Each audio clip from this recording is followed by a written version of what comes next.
2050 में पेट्रोल के हालात। अच्छा भाई 1 लीटर पेट्रोल डाल दो। ठीक है। हाँ जी, कितने पैसे बन? 1150 रुपए। कल तक तो रेट 1100 रुपए था, क्या रेट बढ़ा तो नहीं है? हाँ जी, रात को 50 रुपए लीटर के हिसाब से बढ़ा है। हाला 2050 में मोटरसाइकिल की एवरेज के हालात। क्या ही जमाना आ गया, 4 किलोमीटर चलने के बाद 1 लीटर पेट्रोल खत्म हो गया।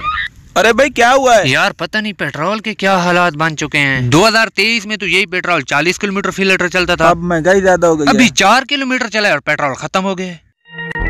भाई 2 नंबर ही ज्यादा हो गई है। आपका मोटरसाइकिल 1 लीटर में कितना चलता है? 5 किलोमीटर। फिर तो इसकी एवरेज भी ठीक है। 2050 में पंचर लगाने वालों के हालात।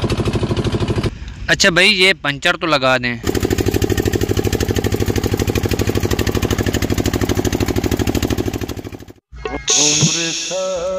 हाँ जी, पंचर लग चुका जी है। कितने पैसे बन गए? 750 रुपए। पिछले महीने तो 600 रुपए का पंचर लगता था, आज 750 का लगता है। अब महंगाई हो गई है, हमने 150 रुपए बढ़ा दिए हैं। ये लो ठीक है। ठीक है ठीक है।